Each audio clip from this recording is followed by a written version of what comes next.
We're in Fort Worth, Texas for the Silverado 350. Let's take a look at the U.S. Army starting grid, how we will get this one underway. Andy Houston claiming his 4th career pole. He's had 3 career wins, but that pole making it his 4th. David Starr on the outside, birthday boy. David Starr starts in 2nd, and that's his 4th time starting 2nd here at Texas. Super rookie Carl Edwards in the Super Chips Ford. 3 wins already this year, starts in row 2. And Tracy Hines making his 2nd ever start with a terrific 4th place qualifying run. And there we see Brendan Gaughan. Of course, we talked about he's got to go to the back. He's in 7th place. And the number 1 truck sitting 3rd in points, Ted Musgrave. He disliked his truck so much, he said, throw the setup away, give me what the 2's got. It's on the pole. Starting in the number 16, Travis Kvapil, 2nd in points currently. He finished 4th in this race this summer. Dennis Setzer, our winner last week at South Boston, 4th in points, starts the Axiom Chevrolet inside of row 7. And let's give a call to Eric Jones. Great qualifying effort right there, and starting in the 8th row. And Chris Horn has got a new sponsor, SeafoamSales.com. Row 10, Shane Sieg with his best start of the year in 20th. Shauna Robinson will start in 24th. She started 32nd here in the summer, so a better starting position for Shauna Robinson. And David Stover's back. We're glad to see him back in Mike Mittler's Ford, the Summer Bay Resort Porter Truck Sales. Back in row 15, Blake Mallory, the 51 truck, doing double duty this weekend, running the dirt track, the World of Outlaws, right in the parking lot here at Texas Motor Speedway. Row 16 is made up of the final trucks that made it on time, and 17 and 18 were filled with provisionals. So Phil Bonifield, Jerry Hill, Kenny Hendrick, and Jonathan Price getting in on provisionals. The Craftsman track description of Texas Motor Speedway, 1.5 miles, very fast track. Extremely fast racetrack. These guys will run almost wide open the whole entire race. 24-degree banks in the corner, 5 degrees down the straightaways. Phil, this thing drives like it's a super speedway. It doesn't drive like a 1.5 miles. It drives like a 2 mile. It's really fast with a lot of moving room. Take a look at the Craftsman race analysis. Again, 36 trucks will start, 146 laps, which is 350 kilometers. The earlier race we run this year back in June is 400 kilometers, 167 laps. So that could play into a little bit of pit strategy, the 21 less laps. We'll be riding along with 4 different trucks. The Axiom Chevrolet of Dennis Setzer will start 13th, and we'll be on board with him. The Orleans Dodge is Brendan Gaughan. He will start all the way back at the back. Actually, the shotgun in the field almost. Qualified 7th, goes to the back. And there is Terry Cook. Looking at the back of Terry Cook's Power Stroke Diesel Ford, starting 6th place right there. Andy Houston and the Team ASE CarQuest Dodge will start on the pole. Again, his 4th pole in his career. And by starting on the pole, he has the opportunity to be the Craftsman win from the pole guy.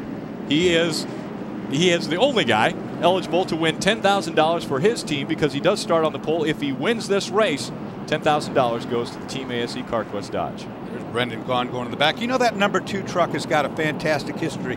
No matter who's driven it over its years, every single driver has been able to put that truck on the pole. That's amazing. That is amazing. And Andy Houston's trying to add to the ranks of winners in that truck also. There's been a good illustrious list of winners in that number 2 truck, and he wants to join that list today.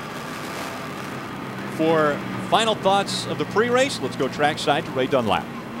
Well, thank you, Rick. You know, we heard from Ted Musgrave where he said he really didn't know what he expected today. I think Ted Musgrave certainly could be the man in this championship chase as we look down through the final 4 races of this year. If we look back at last year's finishes, Ted Musgrave ends up with a 63-point lead over Brendan Gaughan at the end of the year if they get the same finish as they did last year.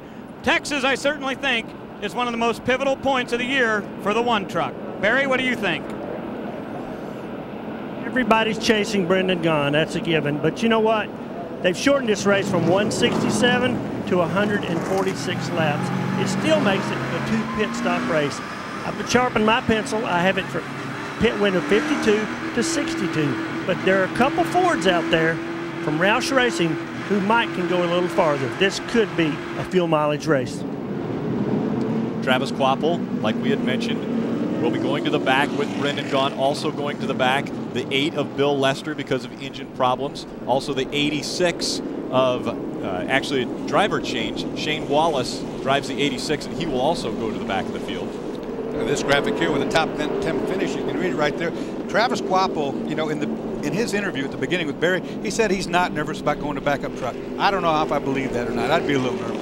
I tell you, he knows how good those trucks are, though, each and every one of them. They build them the same, too, so his guys are sure. This is the truck he raced at Darlington, so he knows this truck. It's not a brand new truck for him, but the fact he got no practice laps in this truck would worry me, too, Dorsey. And it's a Mark Smith engine. You know, they've been running them all year. They do a great job with reliability and horsepower, so you wouldn't think that anything's wrong, but they haven't run it yet.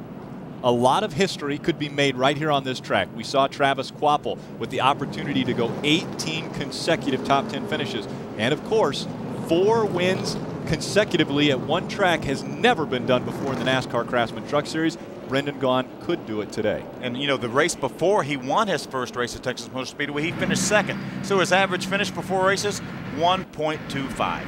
I'll tell you another statistic, and we haven't talked about Carl Edwards much, but he led the last race here. Looked like he might have been able to win it. If he could win, he would also tie the most wins for a rookie in a single season. And that's much on his mind, believe me. He talks about it all the time. So he's going to be tough. The field is going down the backstretch, and for the second most famous words in all of auto racing, we go to Barry Dodson. Well, thank you, Rick. Silverado 350 here at Texas. Very pivotal points race for everybody. We're going green here, boys. Buckle up, Buttercup, Texas style. Mike Dolan commands the pace right now in the pace truck. He will pull that down pit road, and then it will be all Andy Houston setting the pace. David Starr on his outside, the hometown hero. Everyone here would love to see the Spears Manufacturing come home #1. Dennis James will throw the green flag, and we're racing in Texas.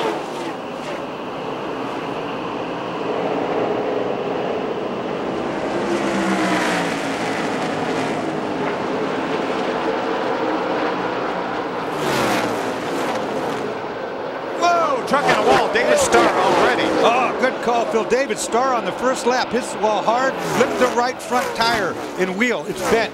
He's got problems right there already. Ah, what a shame. You see a tire mark on the side there. That probably contributed to what happened. Just like Daytona, where the first lap he gets crashed out, and that right front wheel and suspension is bent. That's gonna ruin his day. He hit that wall extremely hard there. He had to have had some help there. We saw the tire mark on the left side of his truck. He's on pit road now. Unfortunate incident for David Starr. He's so good at this racetrack too, but unfortunately today is not going to be his day. David Starr comes down pit road. The caution flag will fly. That is caution #1 here at Texas Motor Speedway. Take a look and see what happened. I think, Phil, you can call it. I mean, somebody got into him. See John Wood, the 50 truck right there, just going out of your screen. He was the closest truck to David. We did not see the contact, but we can obviously see right there that he had a lot of contact with the side of the truck and outside wall. Here he came. What a birthday present, huh? Here we'll see it. Well, I think it already happened. I think they already got together right before that. Yeah, John Wood may have got loose down there in that corner, and in order to chase his truck up the hill, he ended up getting into David Starr and forced him into the outside wall. And in practice, qualifying, and then happy hour, John Wood and Carl Edwards both were having problems with their truck, and so John Wood involved in this one here with David Starr. They still might not have the setup on those Fords. Yeah, unfortunate, especially early on in the race here. The air pressures are low as we see David Starr making contact again with the wall. Air pressure's down low, full of fuel. A lot of these guys have a real hard time. Ray? Well, Phil, these guys just want to assess the damage here. They're going to put right side tires on it for sure. Find out what they've got there. Take a look at the front spindle, see if he's able to turn it. David said it felt like it was still moving in the direction he wanted it to. So they'll get those right side tires on it, send him back out there, see what kind of feel he has for the Spears Chevy. We take a look at the 50 of John Wood, and there you see the tire marks on that. He obviously got into the side of David Starr. Yeah, I don't think our replay showed the major contact like they had. It was much contact, as much damage as on the side of that truck. They made pretty good contact. Yeah, look at the door, how it's shoved in. I mean, that's a big hit. It really is. David Starr having problems on lap #1 here in Texas. Andy Houston out in front after 3 laps. Trucks are on the backstretch, all in line. The 75 Spears Manufacturing of David Starr will be towards the back.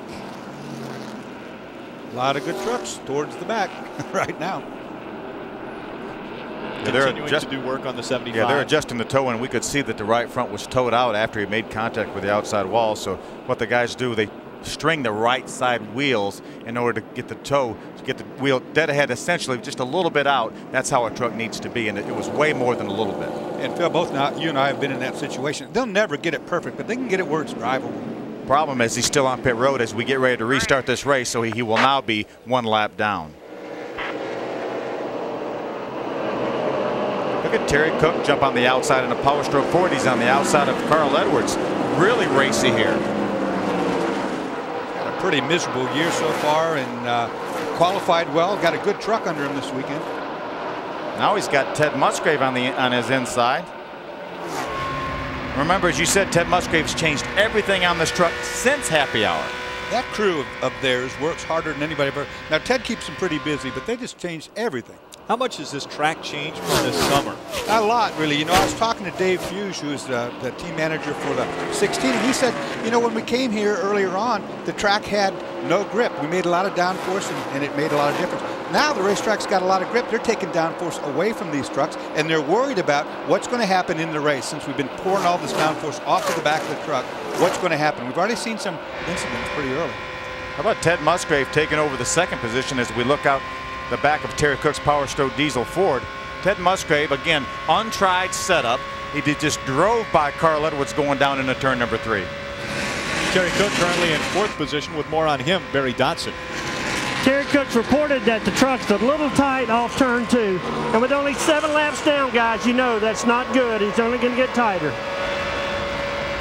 You know, another thing that I was talking with some of the Chevrolet guys, here's Brendan Dunn coming in. The Chevrolet guys were saying they're only good for about 10 laps, and then after that, the front tires lose their edge, so to speak, and they start to pick up an aero push. There's a caution probably coming out that 23 has just had a Phil Bonfield. He hasn't hit anything, though. We were taking a look at Brendan Gaughan, who is already in 17th position after the start. Remember, he started at the back of this field, your points leader, and the caution does come out for Phil Bonfield. That's caution number 2. We will be back with more racing action from Texas Motor Speedway after these messages.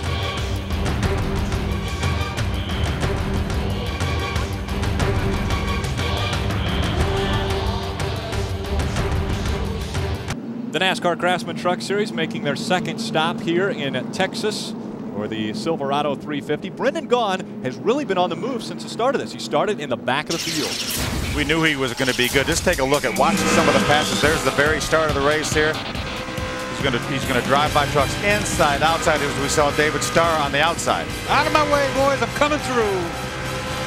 You know, girls. He's passing a few girls. That's right, a girl too. Out of my way, everybody out of my way. I'm coming through. Brendan Gaughan loves this racetrack, and it's a big, wide open racetrack with a lot of room to pass. He's been the most dominant truck here for the last 3 races. Oh, look at this little problem in the front end. Barry Dotson. The left front headlight, Dorsey, completely knocked in. They're going to pull it out. It's made out of Kevlar and get a patch over it. Brendan said it had not affected the truck yet, but he knew it would later on. And also a pretty good strategy right now. He had come from 34th to 15th to come in on lap 10. He's got a full load of fuel.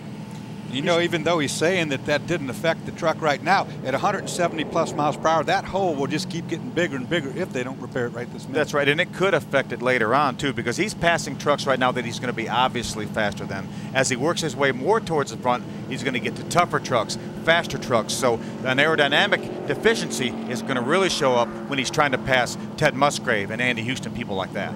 We're only 10 laps into this race of 146 laps. So Brendan Gaughan has plenty of time to work his way back up to the front. He showed us how he could do it this summer. He said at the beginning, patience is the key, but that's not his personality, patience. You saw in that passing replay, he was hammered down. He was going and obviously made contact with someone, but this is not a big situation. They've got that fixed. Remember, they only ran 10 laps, and half of those or more were under caution. So he made up all the way to 15th without really virtue of more than about 4 or 5 green flag laps. Ray Dunlap.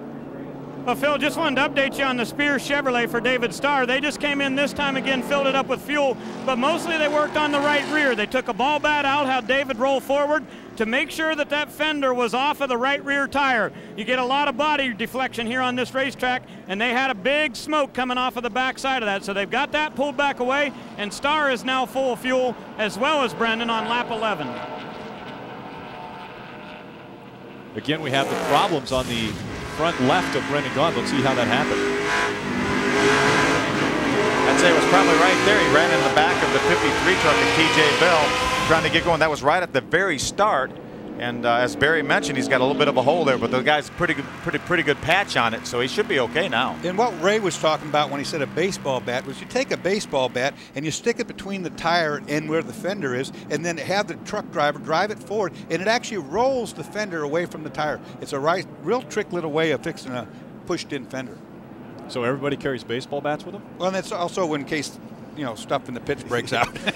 That's for after the race short also. Track, yeah, short track stuff. Some things happen. Now, the new rule in NASCAR, when a caution comes out, everyone freezes their position, and the first driver, one lap down, gets his lap back. Well, hence the rule, and David Starr. David Starr is going to get the free pass. As much as the repairs they've making right there, he's going to get a free pass when they get ready to go back to green. He will be back on the lead lap. And he's made this the 5th pit stop without losing a lap. They just keep working on it. They're very calm down there. You see, nobody's in a big hurry. That's a team that's well under control. Mike Dolan is under control of the field as he sits out in front of them, taking them around for more pace laps. Andy Houston still up in front, teammate Ted Musgrave right behind him.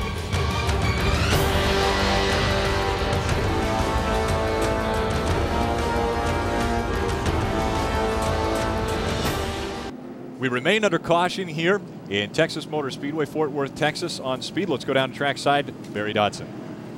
Well, Brendan Gaughan, the guys are in here just using a little bit of insurance. You see them putting a better patch on the fender.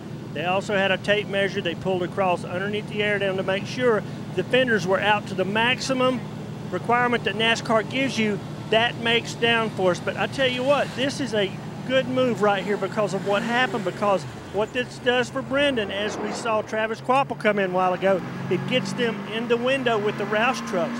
He can run 13 laps farther than everybody else, except maybe John Wood and Carl Edwards.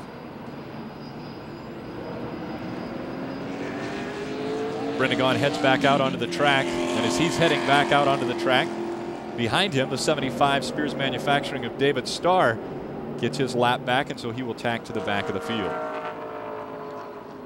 Ray Dunlap. Well, Rick, I just wanted to update Travis Quapple a little bit. These guys came in here and they put a spring rubber in the right front. Now, the truck that he crashed earlier here was one of their best trucks ever, truck number 30. And you heard Travis say earlier that their stuff's all alike, but I don't know if that's true because they did not plan on running number 33 the rest of this season. That's the truck that Travis has today, chassis number 33. It wasn't scheduled to run in one of these last races, but of course they had to do it. Now he will come down pit road one more time here to take a look and see. We want to make sure they put fuel in this thing here, just as Barry was telling you. Gets them in a different window here. If the fuel window was somewhere around, let's say, 65 laps, this way they can definitely do it on 2 stops if some crazy way this thing were to stay green. They fill it up with fuel, clean off the front of the IWX Chevy, and Travis is back to the racetrack.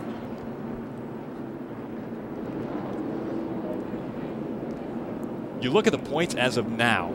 Ted Musgrave, if it was to end right here, Ted Musgrave would be your new leader. That is incredible. That's what can happen with the point battle so close. But fortunately for Brendan Gaughan and Travis Quapple, this race is not going to end right now. We've got a lot of racing left to go. So you think Ted Musgrave's in his helmet right now thinking, now how can I make this end right now? Of course he can't. And he doesn't know that statistic unless somebody's telling him. Ted Musgrave currently in 2nd position. In that mix, the 46 of Dennis Setzer is in 8th position. Also in our points battle, the 16 of Travis Quapple, 30th position, and the 62 of Brendan Gaughan currently being shown in 29th position.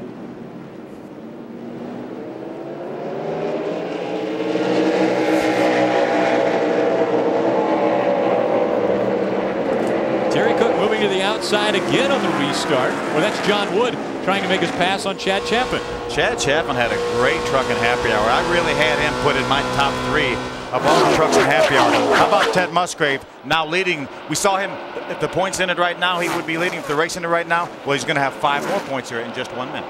That just shows you how good Ted Musgrave is and how much of a seasoned veteran right there, getting close with Carl Edwards and Terry Cook. To take a truck that he hasn't really even driven a lap in after they changed everything on it, and to be so much confident that you can drive to the front like that. I wonder, Dorsey, if that was team orders, though. We saw it was his teammate Andy Houston in the 2 truck leading. Did they say, hey, how about pulling over, let Ted lead a lap so he can get 5 points? And now if Andy's got a much better truck, Ted may pull back over and let Andy go back by.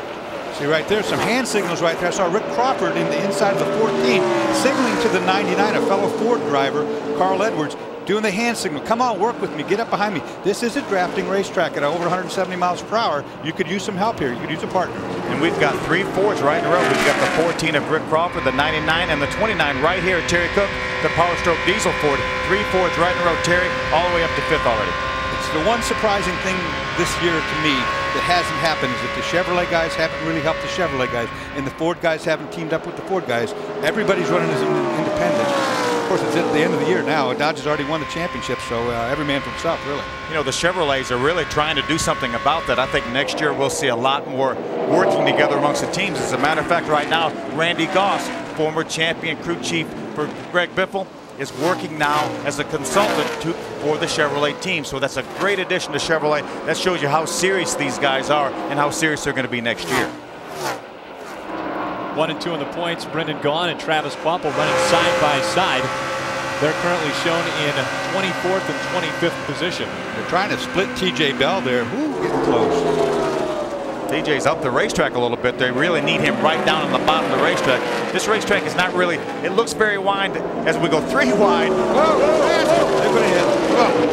I think they made a little contact there, Dorsey. You don't want to drive through the grass here, that's for sure. Your point was well taken, because the 53 right there needs to be on the bottom, TJ Bell, so that he doesn't give an opportunity for a truck to go 1 down and 1 up. Because if it's there, a driver's going to take it. That's not a real good deal, though. This racetrack is wide, but it's not 3 lanes wide. It's just got 2 good raceable lanes right now. Look who else is showing up in the picture as we're looking out of the back of the 62. The 75 of David Starr right there, moving up through the field with them. Look at the damage on the right side of Brendan Gaughan. He definitely made contact right there. So it was probably a good thing that TJ Bell was there once he ran through the grass and got sideways. I was talking with Travis Kvapil, and he said something pretty interesting. He said that the Chevrolets are not good from behind some of these other trucks, but they're much worse behind a Dodge than they are behind a Ford or another Chevrolet. So knowing that, he'll try not to get in that situation. Dave McCarty, crew chief for David Starr, told me the exact same thing. He said, we're just not that good behind a Dodge, but he said we're behind another Chevrolet or a Ford. We're really pretty good. We don't get that bad aero push that we talk so much about. As Brendan Gaughan tries to move through the field, let's take a look back at what just happened. Well, what just happened is there's 3 guys. There's Brendan. Boom, get out of the way. He got in the grass, got loose. It was a good save, as a matter of fact. But the 53 took a little shot to the side. Here's another view. Boom! You can hear the contact right there. But that's not what Brendan Gaughan wanted. That wasn't intentional, because any one of these championship top 4 that has a DNF is in big trouble. Yeah, the only difference right now between leading in 4th place Dennis Setzer is about a 15th place finish, much like Brendan Gaughan had last week at South Boston. So if Dennis Setzer could win this race and Brendan Gaughan finished 15th to 20th, Dennis Setzer would gain that entire distance back over Brendan Gaughan. Brendan Gaughan just got in front of Travis Kvapil, and that is not what Travis Kvapil wanted, because there is a Dodge in front of a Chevy now. But now you got another Chevy, because that's David Starr, who's caught up with Travis Kvapil. Now these guys should work together. They should draft down the straightaways, break away in the corners, and try to use both of those Chevrolets to better the Dodge that's in front of them. It's great to see David Starr's truck with as many repairs as they've made and as much damage to the right side of that truck. It's great to see that truck running as well as it is right now. He's up there right with Travis Kvapil, so you know he's got a pretty good truck, and the guys did a good job putting it back together. And he's only made 7 pit stops and stays in the lead lap, so that's they're doing a real good job, that team. You know, I watched David Starr when he comes off of turn 4, and you know, with a truck that was damaged like that, he is really committed as a driver. He is really pumping around this racetrack. He loves this racetrack, and he's awfully good here. He's finished 3rd here 2 or 3 times. He's always had great runs here at Texas. Currently in the 22nd position, started on the outside pole, and that didn't last long till about turn 2. And I assume because he's dropping back a little bit right now that it's still not probably perfect. It's not what he needs, but he's got a whole race. As long as he stays out of trouble, drives with his head, he can keep going in the pits, just fine-tune and fine-tune. We see it all the time. He's not out of this deal yet. Well, how many times have we seen Ted Musgrave and his crew make major changes? We saw him move the rear end around a few weeks ago, and he wins the race. So it's not out of the question, realm of possibility to see David Starr get right back in the thick of this race. Absolutely true. I mean, as long as he keeps his head on and doesn't overdrive the truck, just keep it going to wherever it's simple, and then bring it in, get it tuned up, it'll be fine. There's Shauna Robinson got his quapple trying to get underneath her Aaron's dream team. Oh, loosens her up. Good save, Shauna. These trucks are so aero sensitive, though. You drive up underneath somebody, much like Travis did to Shauna Robinson, it's going to take the air off the rear spoiler and turn these trucks around. So that was a good save by Shauna, and probably, I'm sure she was aware that Travis was back there. And you saw it right there. He never touched her. All he did was get up behind her and take the air off the air dam, and it did a big wiggle. She did a great job right there. Let's take a look at just what you're talking about. And this is all the closer. See, he's down underneath her. He pulls the air off the spoiler. There she goes. Great save. I think she knew he was coming and knew that was going to happen. She's got some experience. I think if that back end hadn't wiggled a little bit, he might have ran into her. Could be that right, too. Shauna Robinson currently in 20th position. She has the dream team pitting that Aaron's machine. So when they come in for a pit stop, the all-female crew will take care of her every need. The 08 of Jody Lavender making a pass on Shauna right now. Of course, the dream team, of course, debuted here in the spring. All-female pit crew. Out in front, Ted Musgrave leading a very tough group of tough drivers here in the NASCAR Craftsman Truck Series. Tune into Speed tonight at 1 a.m. Eastern for the Formula One Japanese Grand Prix at Suzuka. Ferrari's Michael Schumacher leads the standings by less than 10 points heading into this weekend's season finale. Can he hold on to win a record 6th World Championship? Tune in and find out. Formula One Japanese Grand Prix live tonight at 1 a.m. exclusively on Speed. And right as we were coming back, Rick Crawford made the pass for the lead, and Rick Crawford now leads the Silverado 350. How about that now? Rick Crawford, great at this racetrack. He's got 4 top 4 finishes throughout his career. He, along with Terry Cook, are the only guys that have run every single race here. See, as we see David Starr come back in, unbelievable. While we were away at commercial, David Starr had to make an unscheduled pit stop because his window net was down. You can see the window net flapping there a little bit on that truck. He had to make a green flag pit stop to put the window net back up, and now he finds himself 2 laps down. And the driver cannot put that window net up by himself. You're sitting too far back and too low. You might try to do it. I've tried to do it, but not going to happen. Let's go down trackside to Ray Dunlap. Well, Rick, just a little speculation here. When they came in to work on the toe of that truck, one of the crew members leans in the window to grab the steering wheel to turn it, as one of the guys outside with the string tells you what to do to try to set the toe. While he was leaning in there, good chance he may have pushed that bar just a little bit and let that window net loose while they were working on him to try to get his toe fixed. Most of these guys use a seatbelt hasp, a little bitty old, you pull over sideways, over center, and it snaps in to hold those things. You could catch your shirt on that, it'd open it right up. Yeah, originally they used to have just a spring that it would hold that thing in, but now they have a positive fastener like you were talking about, Dorsey. So, but you're exactly right. If he reached in there and just flipped that lever, that thing could have come down just like that. Unlucky on his birthday, the first lap, he gets into the wall, they do the work on it, he goes a lap down, but a caution comes out, he gets his lap back. Now he's currently being shown in 30th position, 2 laps back. He's going to have a lot of work to do now because there's a number of trucks 1 lap down. He will not get a free pass anytime in the near future, so he's got to continue to run as hard as he can to try to put himself positioned to get those laps back. Clear. Looks like all of these trucks in the lead are slowing up a little bit. They haven't made adjustments yet, of course, no pit stops, except for one, Rick Crawford, who's passed for the lead, and he's gone. He is absolutely gone. He's got almost a second-half lead right now. Let's see if we can take a look at how Rick Crawford got the lead. The Circle Bar Motel and RV Park. Ford, look at him on the inside. He could come up. Ted Musgrave slowed down a little bit, ran up on Blake Mallory in the 51 truck.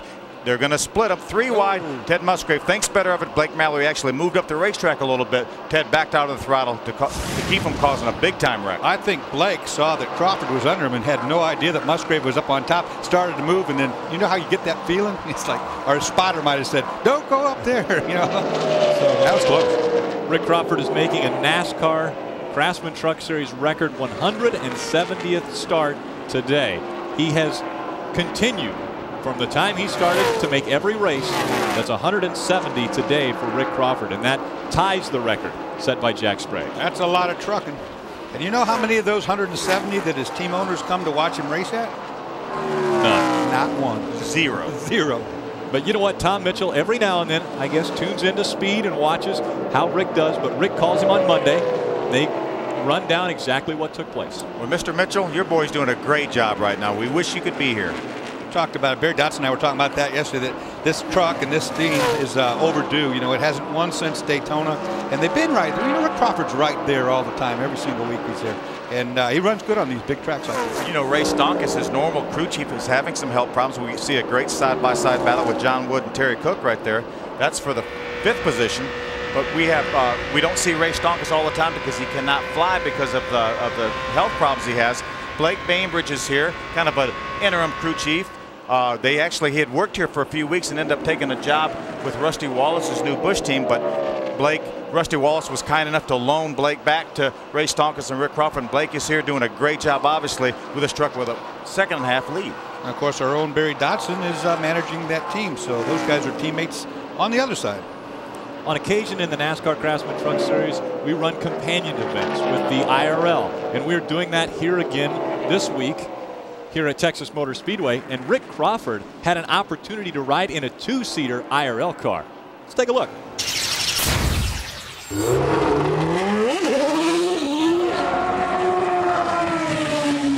I've always wanted to do that. My boss, Tom Mitchell, they raced the IndyCar back in '84. And he told me the other day, he says, you know, he said, we're going to make it back to the Brickyard either with NASCAR or the IRL. But I seem to like what we just did. You know what? I heard he wanted to switch places and that the driver, who I don't know who the driver was, but they wouldn't have any of it. Rick's a kind of big boy. It'd be kind of hard to get in one of those. They're not very big inside. Yeah, Jared Schroeder was driving that car, and I tell you, Rick said he had a great time. As soon as I got here to the racetrack the other day, he told me all about it. He said that was unbelievable. See, I know Jarrett. Now, Jarrett, of course, they probably wouldn't let him do it, but Jarrett would probably let him drive and take a lap. Crawford has put a 2.5 seconds on the field, and we go down to more with Mike on Ray Dunlap. Thank you, Rick. Just wanted to tell you a little bit about the chassis on this number 14. Keep in mind that Ray Stonkus is still helping this team whenever they set up back at the shop. Now, he sent this truck here with an 1,800-pound right front spring. Guess what they're running today? 750-pound right front spring. Blake Bainbridge, the crew chief this weekend, said we got to get that thing lower and get it right down tucked to the front of the racetrack. They did that with really soft springs in the front. Kind of unconventional setup, but Rick says it's working pretty good. Keep in mind, Crawford has not led in the last 11 races until today.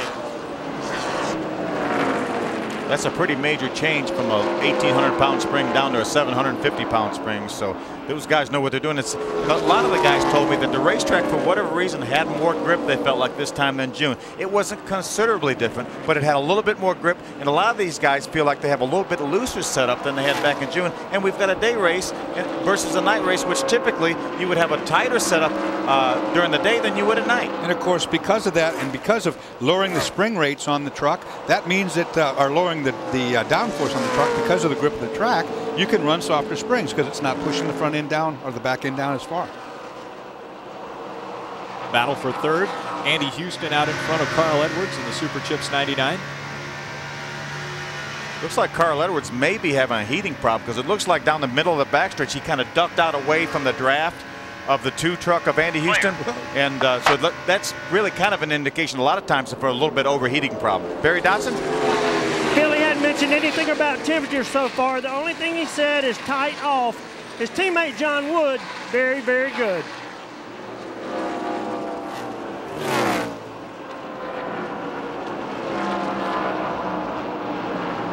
See, this time he stays right in the tire tracks of Andy Houston with 2 trucks, so not sure exactly why he kind of ducked to the inside that time. So we have to pit. So just hang on to it. You hear that's Dennis Conner right there talking to his driver Andy Houston, talking about 15 more laps till they pit. That'll be green flag pit stops for a lot of these guys. Carl Edwards ducks on the inside of Andy Houston. A battle for third and fourth. Andy Houston holding on to third. Carl Edwards in fourth.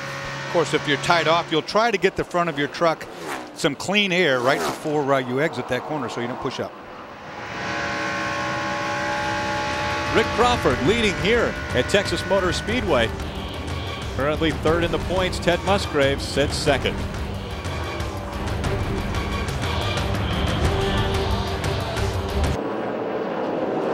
Rick Crawford holding off the number 1 of Ted Musgrave.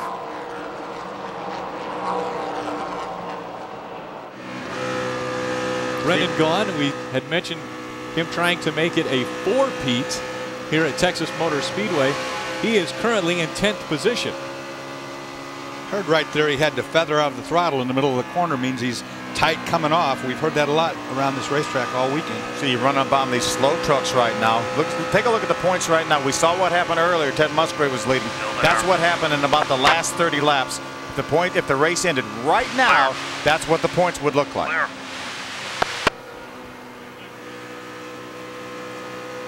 But it's not going to end right now. No, it's not. Saw a little moisture on the camera lens right there on Brendan Gaughan's truck. It could also be bug juice. Happens. We hope it's bug juice. Clouds are beginning to thicken over the track. Ray? Ed Chaffin brings the Dickies Dodge down. This is a truck they call Hulk. This is the 5th time that this particular chassis has run right here at Texas Motor Speedway. Chad was saying real late in the run there, he starts to get real loose coming off the corner. They will make an air pressure adjustment on the left side tires, put the fuel in there. Dickies real close to here, their headquarters just down the road. Chad will head back to the track. Just about 2 more laps. We expect our front runners to come down pit road. Take a look at that. Brendan Gaughan's truck. The patch came off that big hole. I was talking about it 170 plus miles per hour. If they didn't fix it, the hole get bigger. Well, the patch didn't stay. 31.3. Keep on digging for me. That definitely will affect that truck. You don't want any air. You don't want air to go anywhere where you don't want it to go. And in that hole is not where you want it to go. It will rip that fender completely off the side. Look right now, the waving. He's going to pit. That's Dennis Setzer waving in the rearview mirror, letting Brendan know, hey, I'm going to check up here. I'm going to come in. That's right. So Dennis Setzer does a lot. Warns Brendan Gaughan that he's going to pit, so he doesn't run right in the corner, right on his bumper, because then he's going to be jumping off the throttle, standing on the brakes. Dennis Setzer was 8th prior to coming into the pit stop. Should be a 4-tire changer. You see the guys working on the right side right there. Got a chassis adjustment at the back of the truck. Looks like they're taking a little wedge out, so he's still a little bit tight. These trucks a lot of times will get tight the longer the run goes, so they try to get them as loose as they can stand it, so they are not so tight at the end of the run. 19.8 second pit stop for Dennis Setzer, 4 tires and fuel.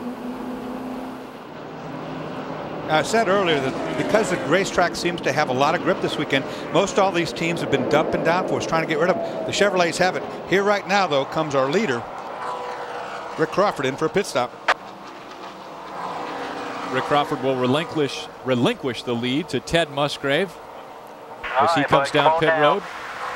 6, 5, 4, 3, 2. Going to see kind of the same thing, I think, Phil. You know, we're going to come for 4 tires for sure. They're on the outside. Doesn't look like they're going to make a chassis adjustment. At least they haven't gone for any wrenches, which will make this a faster stop. Yeah, don't see any wedge wrenches at all. They may make an air pressure adjustment, but no major chassis adjustment. Ray? Bobby Hamilton was not happy at all with his number 4 Square D Dodge. They've made a big adjustment down here on air pressure, also with a spring rubber. He's been saying throughout the start of this race that he just doesn't feel like they've got the chassis right. Things have been pretty rough in this camp the last couple of days. They've got truck number 20, which is Butthead, and it should be good right here. Now here comes the one. Ted Musgrave comes in with his Mopar Dodge. They just talked about what kind of chassis adjustment he wants. He said, let's go down a half a round on the track bar and put a little bit of air in the right rear tire, just about a half a pound. Fonzie makes that adjustment. They come around to do left sides. Keith Plaza on the rear. Everything going real smoothly for these guys. Dan Cislinski is the jackman. They've got all the fuel in it, and Musgrave returns to the racetrack. And he returns with the best pit stop as far as time spent on pit lane. There's Bobby Hamilton. Ray talked about him. He was not happy with his truck. He fought a loose condition all happy hour long yesterday, and talked to Newt Morris, crew chief, before the race. They made quite a few changes. Really thought this truck would be considerably better, but Bobby not too happy right now. know, it surprises me because they run a 3-truck team that Bobby's truck would be so different than Chad Chaffin's, who's, like you said, in Happy Hour yesterday was really, really a fast truck, or even Bill Lester's, which was also faster than the 4.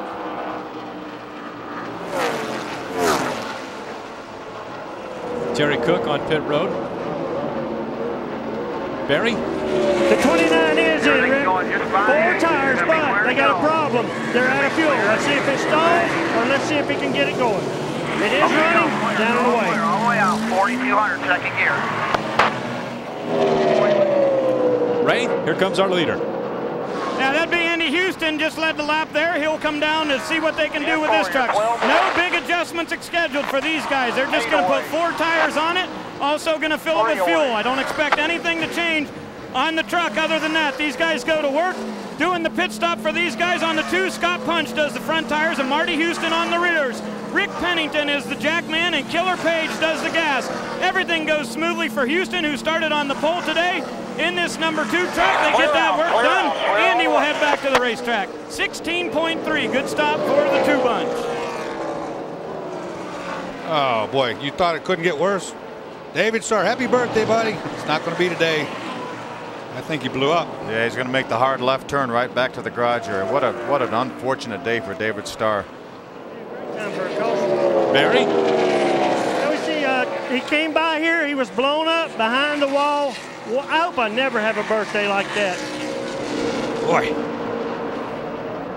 that's where it all goes wrong. It started wrong and it ended wrong. Dorsey, I don't know about you guys and Barry, but I'm not going to count any more birthdays, so I'm not going to have any more birthdays. Certainly one like David Starr is having. Carl Edwards, we're on lap 67 of 146. He's still running on the original fuel that he started this race with. How far can he go?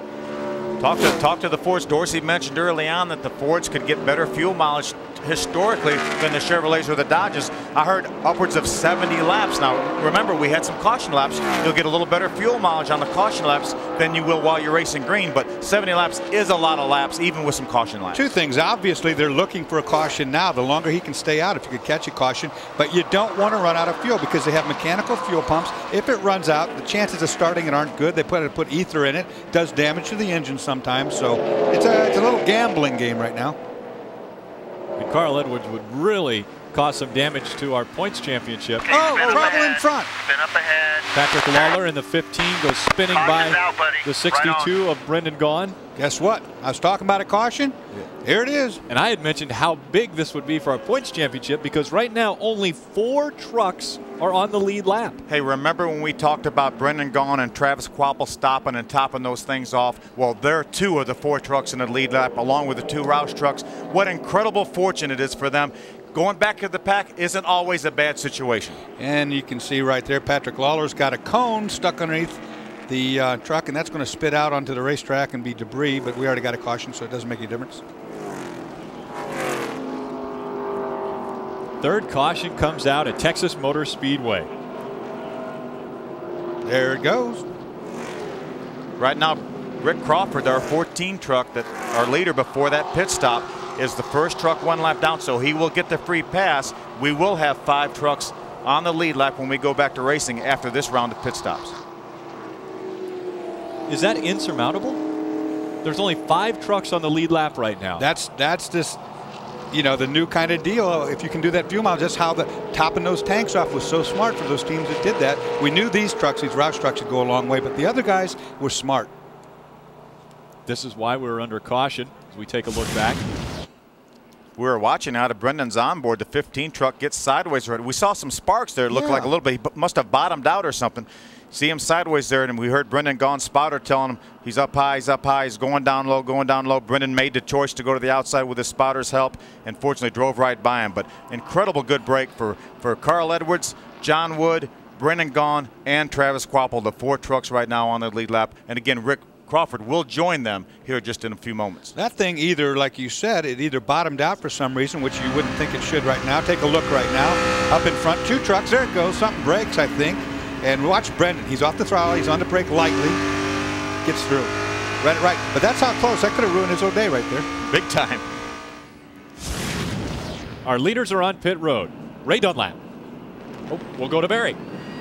Carl Edwards is in. Super Chips forward. He's wanting a super pit stop here. 1 round down, left rear, pound of air in the right front, 3 rounds of wedge out. So that's one way to tighten it up and free it up, making sure their fuel full of gas down and away.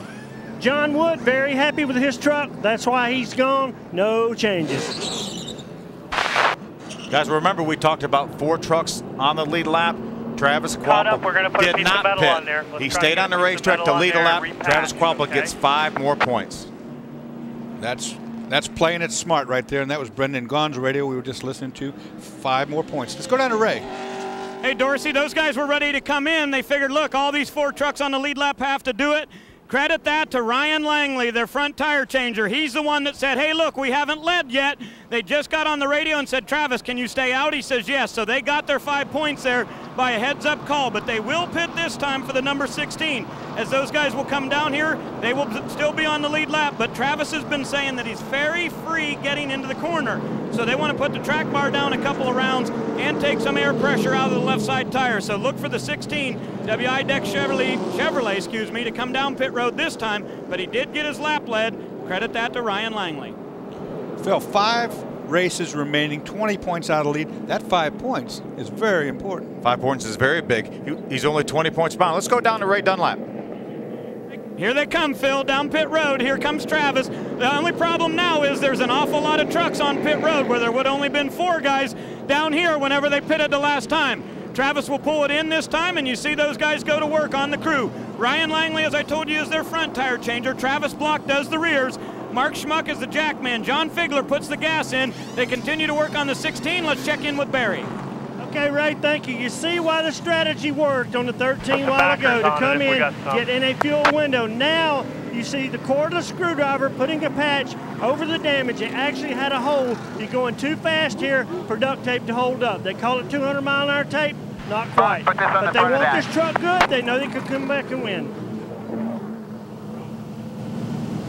Pop riveting a patch over the hole in the number 62 of Brendan Gaughan. Get some of those in there with backers. I don't want to run over that piece of metal. Going into 3.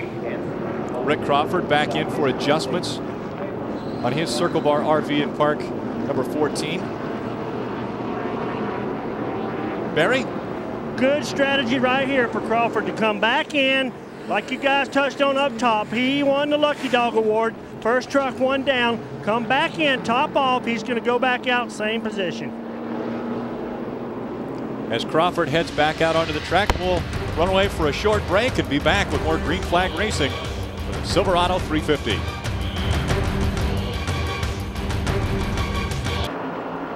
Welcome back to Fort Worth, Texas. They're on the backstretch. They just received the green flag.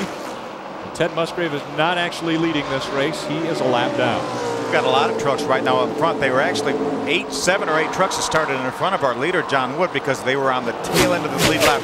Inside and outside, they were in front of John Wood. Right now, these guys need a caution flag in the worst way to try to get back on the lead lap in front of John Wood. The real lead trucks are the 2 Roush trucks right there. You look at him as Brendan Gaughan makes his way around the outside. Carl Edwards for the lead under his teammate. John Wood in the 50 gets that. 14 inside. Very patient move right there by Brendan Gaughan. He would look down the outside of John Wood. John came up the racetrack. We heard Brendan back out of the throttle. Now he's on the outside of Rick Crawford. That is a battle for position right there for the 5th position. In the race off of pit road gave John Wood the lead for the start of the race. And then Carl Edwards has now made the pass and taken over the top spot from him.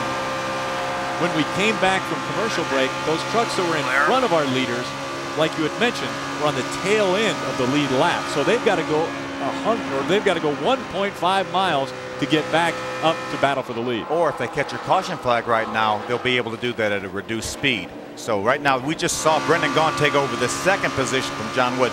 This is the first time we've seen Brendan up with the lead pack, and he is mowing him down, and he's taking a look at the lead right there. Carl Edwards is Super Chips forward. In our spring race, this is exactly what we saw there. There was the 99 lead, and the 62 running it down. I didn't know if he could catch him. He did. Brendan won it, and I think he's got the faster truck right now as well. Remember, he has not led yet in this race, so this would be 5 big points if he could drive by. Look at the wiggle right there by Carl Edwards in the 99 truck. Look at his record here, 1.2 average finish. He's led 103 laps, and he's getting ready to lead 104 right now. Yeah, he is. That was, you saw right there, He loves this outside groove. Brendan's always been a topside type guy. And down on the bottom, you know, Carl Edwards just had that wiggle, had to check up for a minute. That's all it takes. No pressure. Whatever adjustments they made on the Super Chips 99 has made Carl Edwards very loose right now. He sure is. Again, he's going to get better as the fuel runs out of this thing, as the air pressures build up. But right now he's extremely loose, and Brendan Gaughan is mowing. He's well advised to let Rick Crawford go right there. Rick Crawford back around. When you got a truck like that, Phil, and you're full of fuel in the back, if you can wreck, and you can also do damage to the tires by just pursuing a bad truck. Sit back there and burn off some fuel. That's one thing about these radial tires that these NASCAR Craftsman Truck Series trucks run on. If you overheat one of those tires, either get loose or maybe push, you overheat the right front or the right rear, they remember that, and it's hard to get those tires back. Brendan Gaughan has become our 7th different leader, and we've had 9 different lead changes here in Texas. All these guys out front of him right now. You see Dennis Setzer, the Axiom Chevrolet, right behind him, Andy Houston. They're praying for a caution flag. I think it's going to be too late for Andy Houston as Brendan Gaughan just drives by Andy. And we've got a truck spinning in the turbo right now. The caution flag is out. The field will be frozen right now. Stan Boyd in the 89 loses it coming out of 4 and spins without any contact. What a terrific break for Ted Musgrave, for Terry Cook, for Dennis Setzer. I think, unfortunately, that Andy Houston was going to be passed already, but he's going to get the virtue of the free pass. He's going to be able to drive right back by him. We will shake everything down when we come back from this commercial break, as we are under caution number 4 in Texas.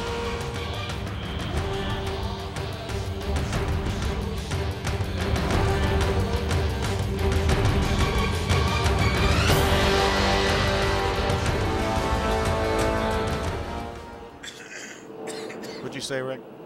It's going to shake everything down. You just said Dennis Setzer, and he is not on the lead lap. It's 2 down. He got a lap back. He's 2 laps well, down. I understand, but I mean, he's not one. He was still lucky because he got a lap back just now. I'm not saying he's in the lead lap. He got a lap back. Okay.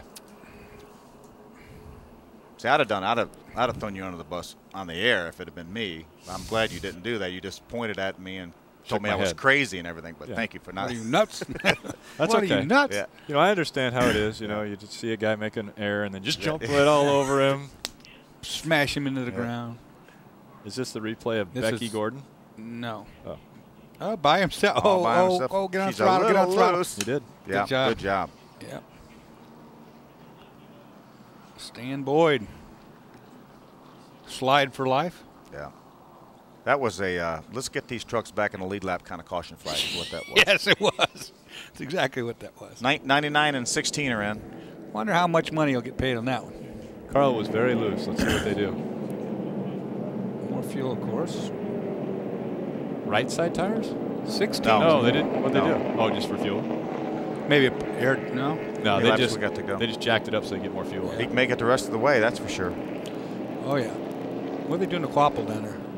Work on the right front. Yeah. Looks like he might have got into somebody. The one's in too. 29. 29's in.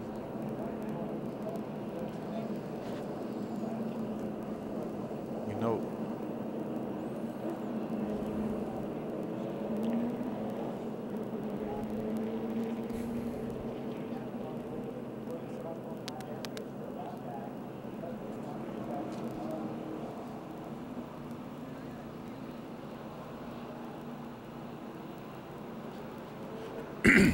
You might want to mention that Dennis Setzer did get a lap back, but he was being shown 2 laps down. That put him down. Do you want to reiterate that? We can. Just say, you know, I'd mentioned that Dennis Setzer was going to benefit from that. Yeah. It's him getting a lap back. He'll still be 1 lap down. Yeah. And Andy Houston will, in fact, get the free pass when they get ready. That's trouble for everybody. Getting him back on the lead lap. Can trucks at pit now. Yeah, well, the Fords can, for sure. Oh, yeah. Yeah. Yeah, those guys. Here comes everybody.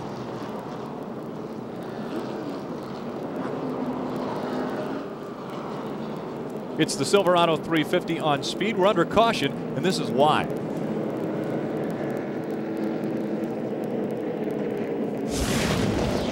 Tell you, look at Stan Boyd as he loses it coming off turn 4. All by himself. Now he's going back in the wall. Get on the throttle. Get on. There, he lights it up. That's a good, smart move.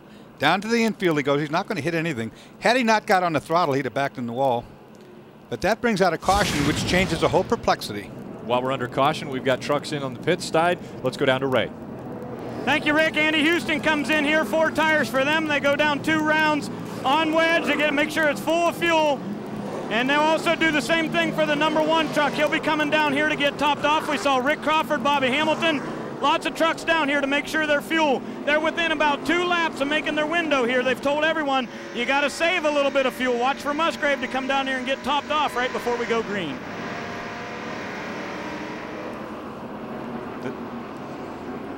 82 laps are complete from Fort Worth, Texas. Texas Motor Speedway. We'll be back with the conclusion.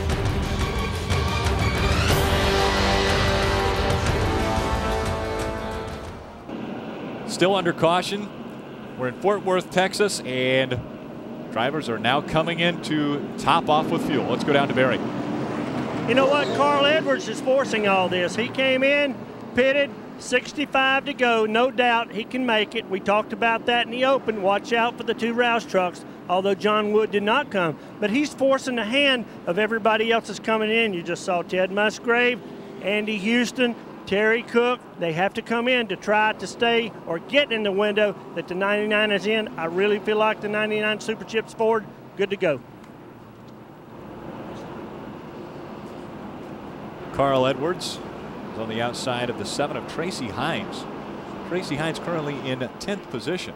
He's doing a terrific job. He's being shown 2 laps down, but that's only because he made a green flag pit stop. And Carl Edwards and a couple of those other trucks, John Wood, stayed out. But he's had a great run going. He was up well into the top 10 before that first round of green flag pit stops. He now finds himself 2 laps down, but he's done a terrific job in only his 2nd Craftsman Truck Series race ever.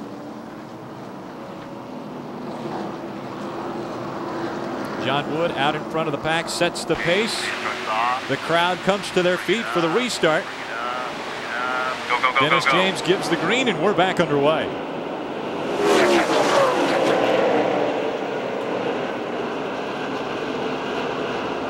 We now have 8 trucks on the lead lap. As we speculated, Andy Houston was the one that got the free pass. We mentioned Dennis Setzer was a benefactor of that caution flag. He was right in front of the leader, but Dennis was 2 laps down. Right now, he is the only truck 1 lap down. If the caution was to come out again, he would get the free pass and be right back in the thick of this thing. Look at the Fords, guys. 3 Fords at the top right now. The 2 Roush guys. Of course, fuel mileage being a big issue on them. Crawford's got the speed. 14 under the 99 with a lot of speed going right now. They want to try to get going before Brendan Gaughan catches him. They've all seen how strong Brendan Gaughan is. See Ted Musgrave on the inside trying to follow Rick Crawford.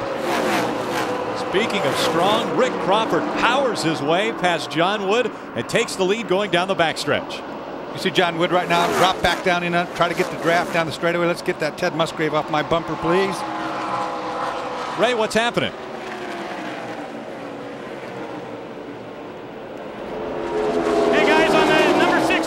Talking to the crew chief there. Sorry I didn't catch it that you threw to me, but here's the deal. No volts on the voltmeter. It shows 0 on the voltmeter for Travis Quaffle.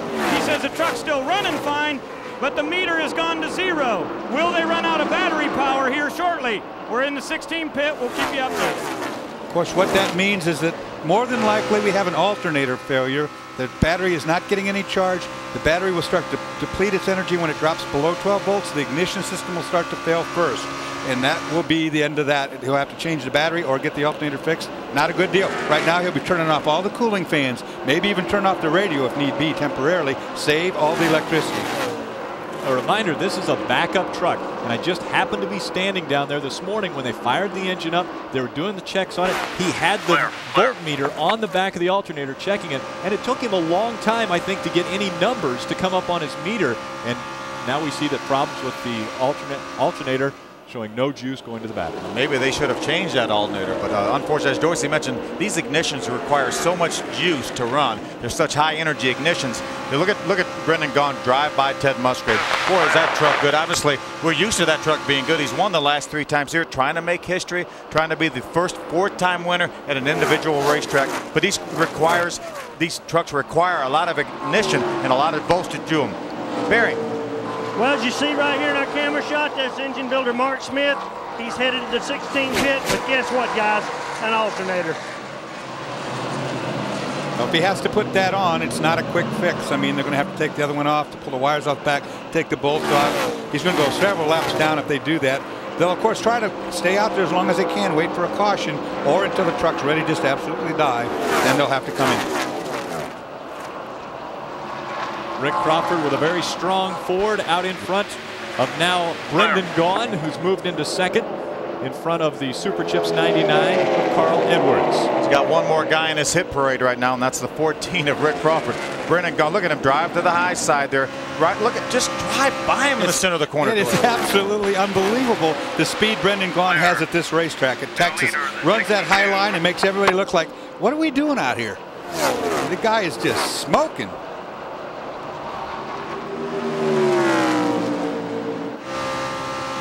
Brendan Gaughan capturing the 5 points for leading the lap.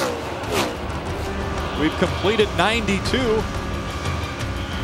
Brendan Gaughan looking to four-peat in Texas.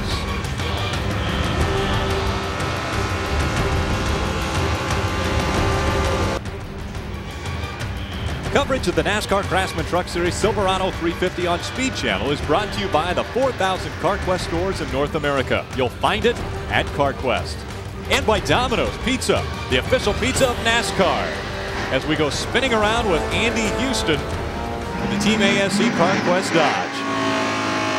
Wow, we were just riding on board there, and we're right behind, he was behind the number 4, and I saw smoke come out the exhaust, maybe some oil. Looks like Andy Houston got an oil. He made some. Spotted. I don't know if they're blown out. They're gonna be. All right, you're okay. Make the cars turn. We saw some damage to the back of the truck. You see there's a damage right there in the back of the truck. So he made some contact probably with the inside wall. But as you mentioned, Dorsey, we were watching. Watch, that's Bobby Hamilton's truck right in front of me. You see the smoke. That's probably oil. Looks smoke come out. Look right here. He's in some oil. Either that or he cut a tire, one or the other. Almost have made a terrific save, but as the thing got back straight, went on around, he's going to make contact with the inside wall. What a tough break for Andy Houston. Look here on board, Dennis Setzer. 2 trucks or 3 trucks up in front, I think, is where you're going to see this. Right there. God, you almost got to think that's oil there. The way that thing just broke free, you know. Get the front view. Lights it up. Good job staying out of the outside wall. Thought he had it saved. And unfortunately, the inside wall got him right. Bam! Right at the very tail Look like end I standing there. I'd be getting back if I was him. Story of this race could be the fact that there were only 6 trucks on the lead lap and caution laps came into play. Also, pit stops came into play. Let's take a look at the Craftsman pit crew close-up with the 62 team.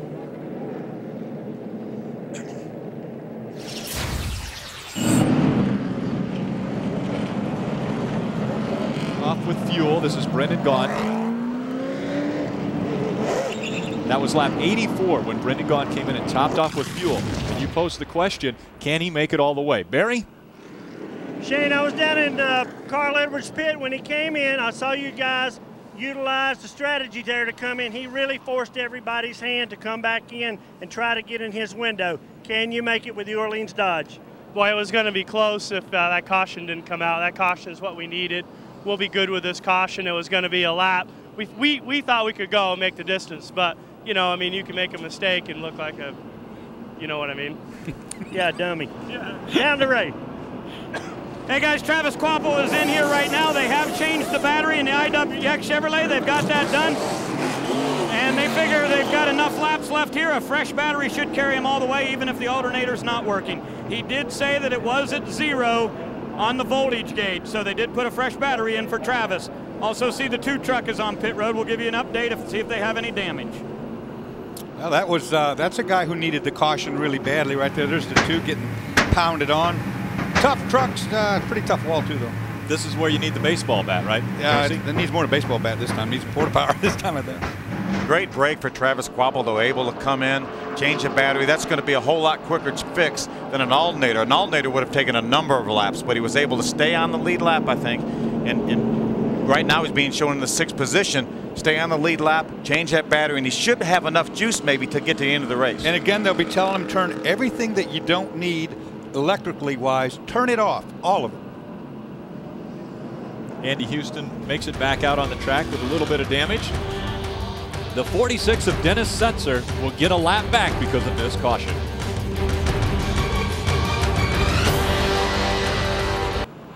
A familiar sight here in Fort Worth, Texas. Brendan Gaughan in front of the pack. See on the bottom right there, the 46 of Dennis Setzer. He's on his way. He's the lucky recipient of the 1 lap free. Round he goes, so he'll be on the tail end of the lead lap again. And actually, he'll be right in line with the other lead lap trucks. So let's go down to Barry Dodson. Well, he is a lucky dog. You know what? But he was unlucky. This right here, loose lug nut.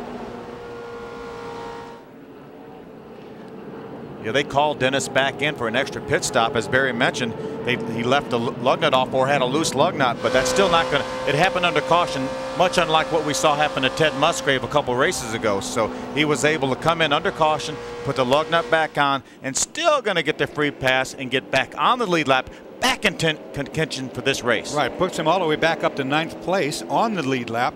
So all of our points guys hanging tough, but all of them had trouble. Every one of them's had some sort of problem. Top 4 in points are in the top 10 in Texas.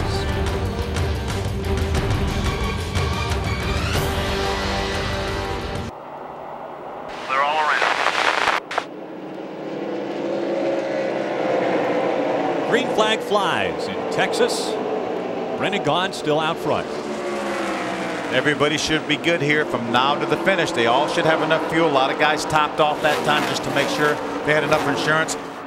How about Rick Crawford? A little racy on this restart. Look at that. Down the inside. He's going to go by Brendan Gaughan. He's going to take with him Carl Edwards in the second Ford. Jack Roush's Ford. Maybe not.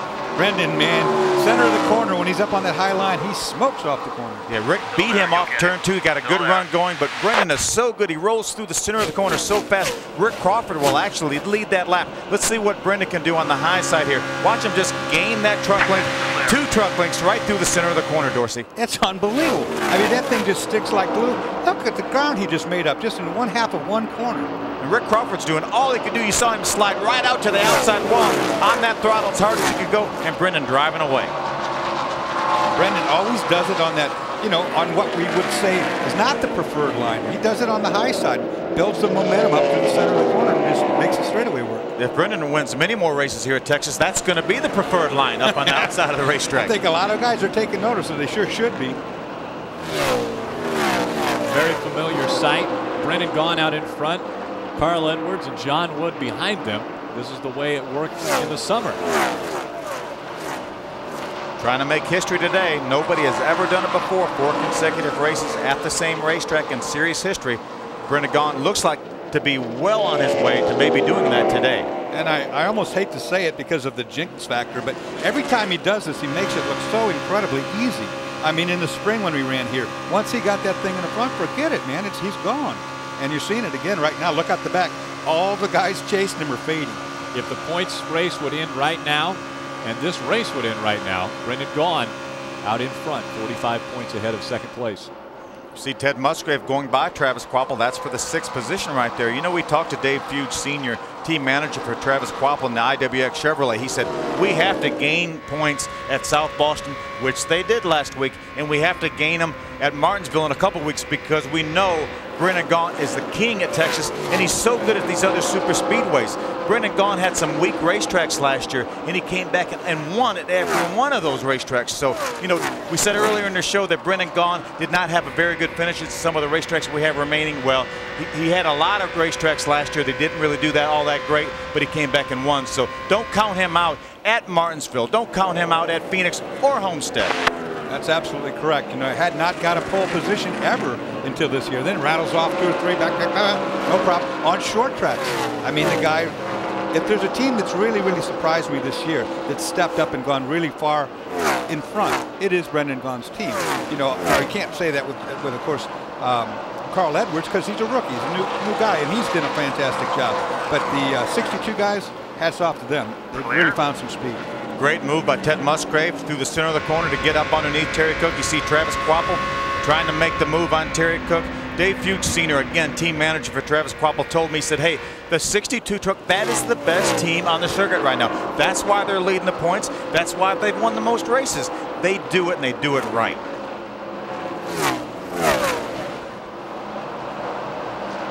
See Bobby Hamilton right there, the square D Dodge, the 4 leading that. We saw him smoke. We felt like that might have been what caused Andy Houston to spin, but his truck is extremely fast right now. He finds himself a couple laps down, but he's passing some good trucks and driving away from some great trucks. Well, we saw that before. He might be running really, really low, and it could have been tire pressures, and we saw sparks fly out before the smoke too, so maybe, you know, tire pressures weren't built up. Maybe the thing's just down in the corner and rubbing the tire like we've seen before. Right now, Bobby Hamilton is the first truck being shown any laps down, and he is 2 laps down. If the caution was to come out right now, he would get 1 free pass. He would only get 1 of his laps back. They would not put him right back on the lead lap, but he would get to 1 lap down, and then he would need another caution flag to get that 2nd lap back. With more on Bobby Hamilton, Ray. Still a little bit of smoke coming out of the 4 there, guys. Now, Bobby Hamilton pitted last time on lap number 82. They took a rubber out of the left rear and put 4 tires on it, and he said, man, what a difference it made to this truck. So really not a big change, but whatever it was much more to Bobby's liking. You still see that smoke coming off as it looks like tire rub on the square D Dodge. Ray, you're right. I got a good look at it that time.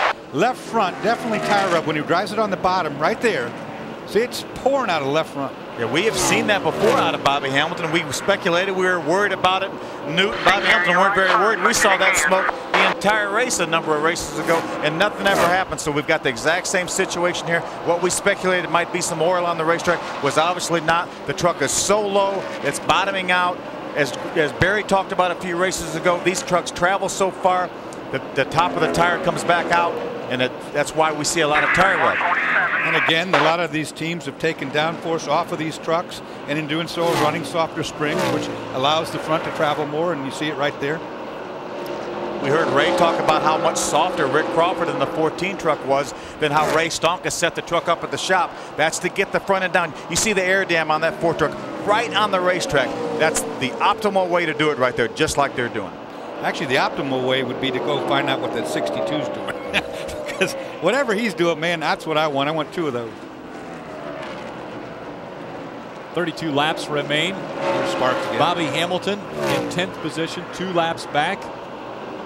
Brendan Gaughan, when we left him as he was passing the 14 of Rick Crawford, he has now put over a second between himself and Rick Crawford. With more on Crawford, Ray Dunlap. Guys, we talked earlier that Ray Stonkus is not here this weekend. Of course, Blake Bainbridge is the crew chief here, filling in right now. Now, Blake will be going to work for Rusty Wallace. So who will the next crew chief be here for the 14? Well, very likely just may be a former member of this team, Cal Beaupre. Cal Beaupre has worked on this team as a tire changer. He's good friends with Crawford. He's done a lot of work with his team. He knows the trucks. He came in this weekend with his Circle Bar shirt back on and said, guys, I really believe I can add to this. They're going to do some testing later this year and find out if he can do the communication just right with Crawford. We'll see if Beaupre will be the next crew chief for the Circle Bar team.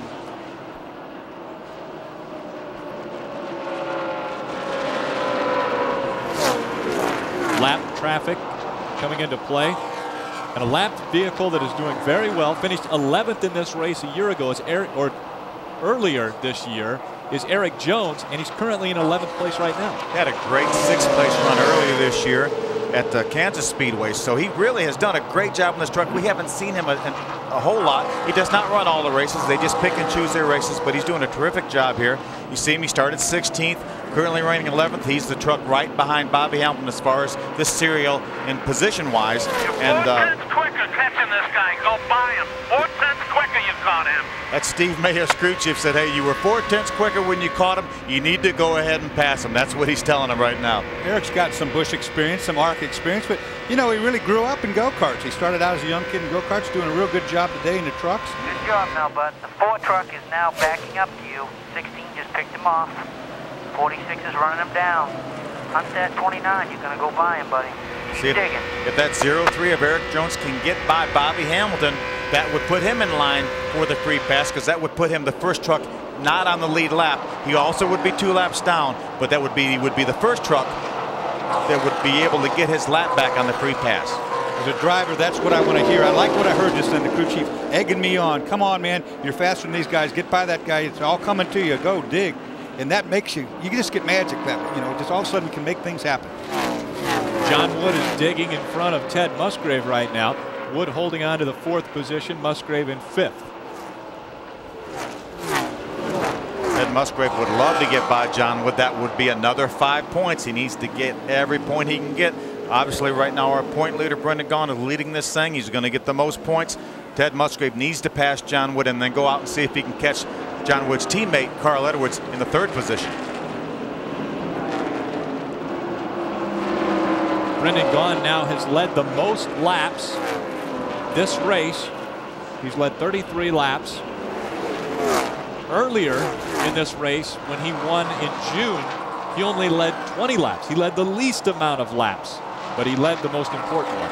The scary part of Brendan Gaughan is he gets better at Texas. He's won the last 3, may be on his way to winning the 4th time, and he gets better every time we get to Texas. Tracy Hines give a call right there. You know, started in 4th place. He got laps down because of that pit stop situation before with the caution. But wow, is he doing a great job. He doesn't know anything about the aerodynamics on these trucks. He's used to sprint cars and things. He said, I know what I would do in my car to fix it, but I don't know what to do with this. I don't know. They asked me, is it aero tight or is it chassis tight? He goes, yes.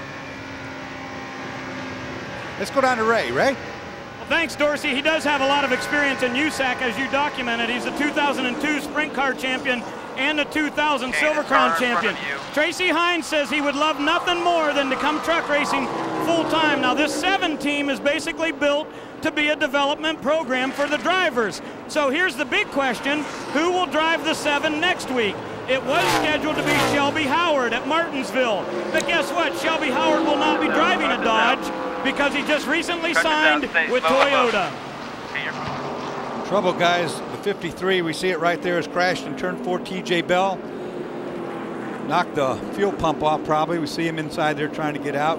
Great to see him moving around, Dorsey, because he made some hard contact with the wall. You can see all the damage to that truck. And great to see the crew there. I mean, they were right smack on the money. Got that flames extinguished, fires out. Looks like it's just about done. And that's why, Dorsey, we don't race back to the flag anymore. That's why they have that new rule where we do not race back to the caution, so the emergency crews can get to these guys quickly. And I don't know that I've ever seen an emergency crew get to anybody as quick as they got to TJ Bell.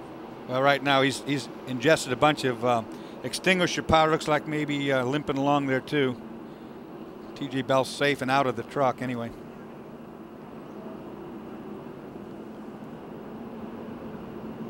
TJ Bell trying to get some fresh air as the safety crew was attending to him.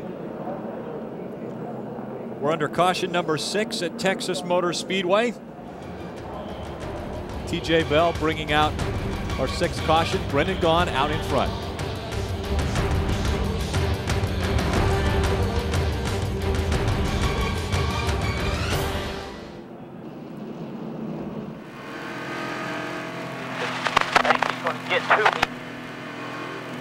The NASCAR Craftsman Truck Series live on Speed from Fort Worth, Texas. We're on board with Brendan Gaughan as TJ Bell's number 53 gets carried away. Big hit, even dented the roof. See that, Phil? Yeah, sure did. See the damage right there on the right front. Made hard contact. Great to see TJ walking, even though he was limping, and I'm sure it knocked the wind out of him, as it does. When you take a shot like that, Dorsey, as you well know, it knocks the wind out of you, so it takes you a little bit to get your breath. We saw him kind of leaning over the wall trying to catch his breath, and unfortunately he was limping a little bit. Hopefully that's just a bruise and not something broken. Of course, also the fire extinguisher powder doesn't help you out when you're taking gas for air, trying to get your breath back to get some of that in there. If you could breathe, that's going to make you not be able to breathe. Yes, it will. Rick Crawford hinting like he's going to come down pit road. Look at that orange pylon there, right there. That you have to, by the time you get to that orange pylon, that's a new rule for this racetrack. You have to commit. Either if you're inside the pylon, you come into pits. If you're not inside the pylon, you can't. Let's go down to Ray Dunlap. Thank you, Phil. Rick Crawford said something seriously loose on the rear end, wondering if it's a flat right rear tire or whether maybe the track bar has come loose. So these guys will go to work on the Strategic Air Command Ford. They get underway. They're taking a look at the right rear to see, was that tire flat or is there a problem in the rear? They talk it over on the radio, do the right sides. Might as well do 4 now since you're on pit road. Just 1 lap ago, we saw Ted Musgrave and Andy Houston come down to get fresh tires. So now Rick Crawford will also have 4 fresh Goodyears as they get ready to go back racing. We've completed 125 laps. Barry? Thank you, Ray. They didn't come in for the fuel, you know. They came in because they cannot beat Brendan Gaughan. The best chance of beating him right now is to come in and get 4 new Goodyear tires, and that's what you saw, except for the 14 who thought he had a flat.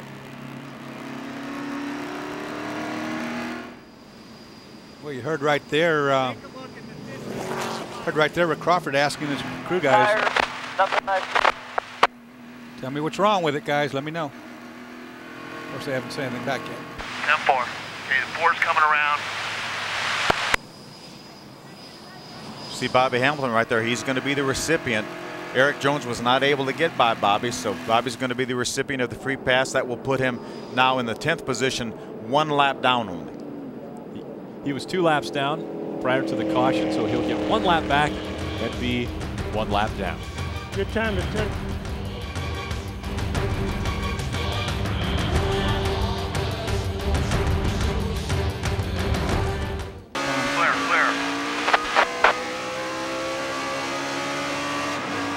We just go by the start-finish line on lap 128 for our restart. Brendan Gaughan in front of the 50 of John Wood. Look at Travis Quapple, going to drive underneath John Wood. Got a good run through the center of the corner. These front 3 trucks did not pit on this caution flag. The leader 62 of Brendan Gaughan, the 50 of John Wood, and the 16 of Travis Quapple. You see, that's Terry Cook right there. You've got Ted Musgrave on his inside. These trucks all pitted on this last round of pit stops. Carl Edwards was looking underneath Travis. Travis getting pretty defensive about the line. Doesn't want to be passed yet to up the speed. Here he comes again. Little wiggle. That is John Wood trying to get underneath Travis. Looked like John had maybe had a little debris on his tires on this last restart because it allowed Travis Quapple to drive up right beside him. Now the very next lap, John Wood does the same thing to Travis Quapple, so he may have had some debris in his tires and could not get adhesion down there in 1 and 2. Guy's getting real racy, almost 3 wide back there. Look at Rick Crawford working over Dennis Setzer at the back of this. He's really close. Ted Musgrave on the inside of the 99 of Carl Edwards. Carl Edwards, right at the beginning of happy hour yesterday, got into the wall coming off of turn number 2. Said it got a little bit loose. He didn't know what to do. Took his foot off the accelerator, and that took him right up into the wall. And so he was a little bit loose as Ted Musgrave was trying to make the pass, but now he's got back out in front. We talked about Travis Quapple not being able to run 1 lap of not being able to run 1 lap on the truck he's racing. Carl Edwards really only ran 2 or 3 laps before he hit the wall, so he had very little time in happy hour. He had to rely on his teammate John Wood for the setup because they talked about it, said, hey, this is what my truck was doing. So they adopted a lot of what John Wood found in happy hour to that 99 truck, and they hit it pretty well. Rick Crawford makes the pass easy over Terry Cook, sets sails for the front guys. Look at the lead he's building now. Rick Crawford pitted on this last caution flag, felt like he had a problem. He wanted to come in. He didn't know if he had a tire going down or a track bar problem. So he made a pit stop just for insurance, put 4 tires on, and it looks like he's pretty good shape. Andy Houston going to make the pass on Dennis Setzer. Still out there. Still there. Still there. Clear. It's a battle for the 8th position right now. And remember, we talk about points. Each one of these positions is points. That's 4 points right there that Dennis Setzer just lost because Andy Houston was able to drive by him. Earlier today, I talked to Danny Gill, Dennis Setzer's crew chief, and he said if we finish in the top 5, I'll consider that a win. Wouldn't be better than 5th. And 5th would be better than an 8th, which is where Dennis is running right now. Here comes Rick Crawford again, Andy Houston taking a look under Terry Cook. These guys got to get going. I mean, this is 14 to go. See Travis again racing John Wood. These guys are battling for the 2nd position right there. Again, that's 5 more points for Travis Quapple. He was able to get by John Wood, but these guys have now found themselves over 2 seconds behind our leader. Right there, the Orleans Dodge of Brendan Gaughan. Remember what I said at the beginning of the show, that somehow that 16 always finds its way at the end to be in a position for a 2nd today. Looks like.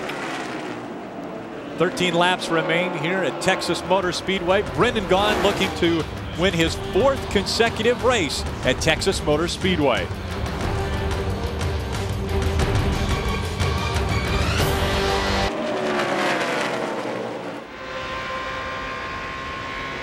Welcome back to the final laps of the Silverado 350 live on Speed. Carl Edwards, a very close call moments ago.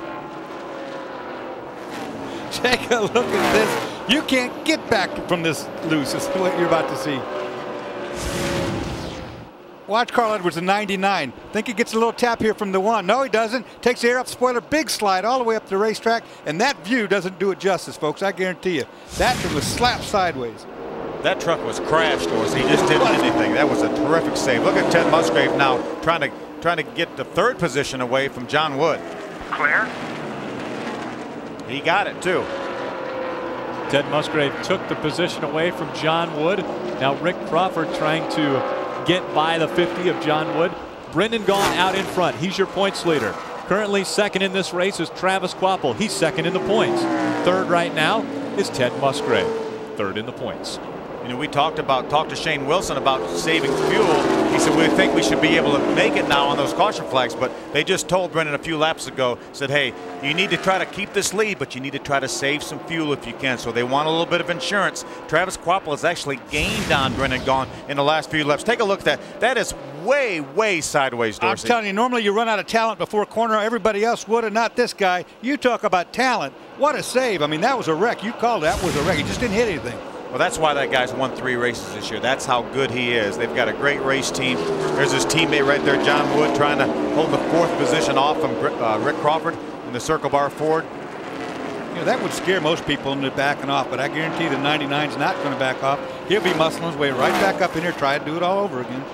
I thought Ted Musgrave got it, but again, it was just a matter of he took the air off spoiler. You saw it. It was underneath it, and boy, it just broke free. It looked like Carl had a little bit of a wiggle in the center of the corner. Then that allowed Ted to just really drive up to him. And when he got there, then that really took all the air off the spoiler. And 45 degrees sideways, it looked like he went. And like I said, don't count the 99 out. This guy, you know, he'll just take a deep breath, put his head down, and he's muscling right now. But nobody can beat this guy at this racetrack. It doesn't appear to be. Barry? Clear. You know what, guys? I just noticed where Brendan Gaughan's pitting. I'm standing in his pit right now. Talk about confidence. They're about 25 feet from victory lane. It's directly behind their pit. You got a big problem for Rick Crawford. He's way off the pace there. He's still on the racetrack. You see him there coming off turn number 4.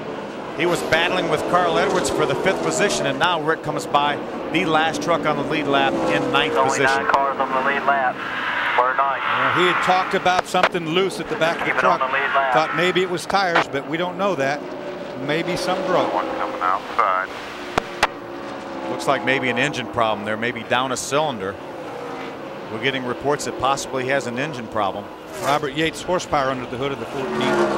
Just going to come a few laps short here. Side-by-side racing for Roush Racing. This is what Jack doesn't like to see.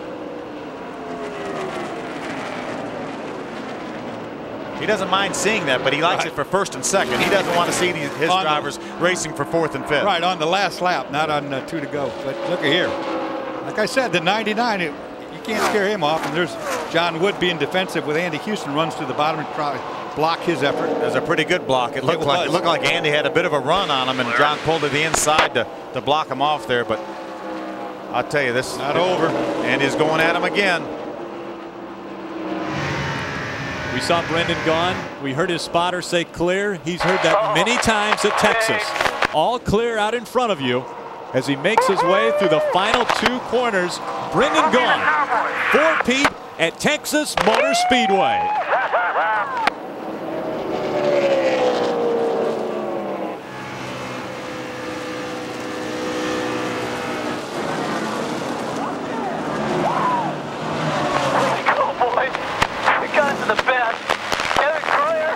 I love you guys, man.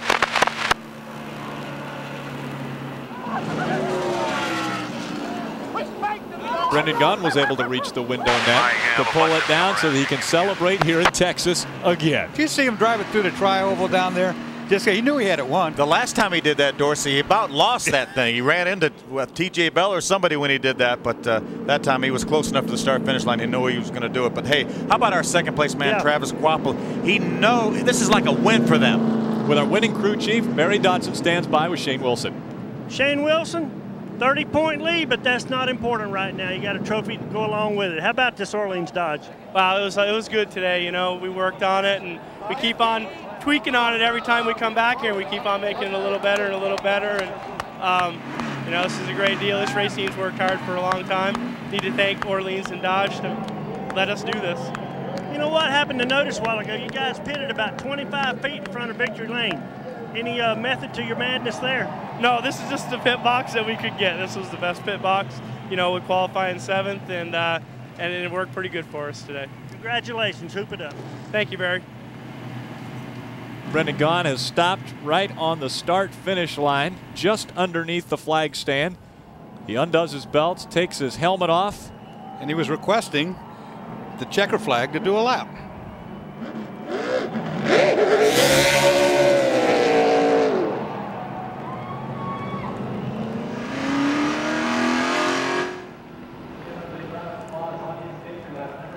History being made at Texas Motor Speedway. Brendan Gaughan captures 4 in a row at this track.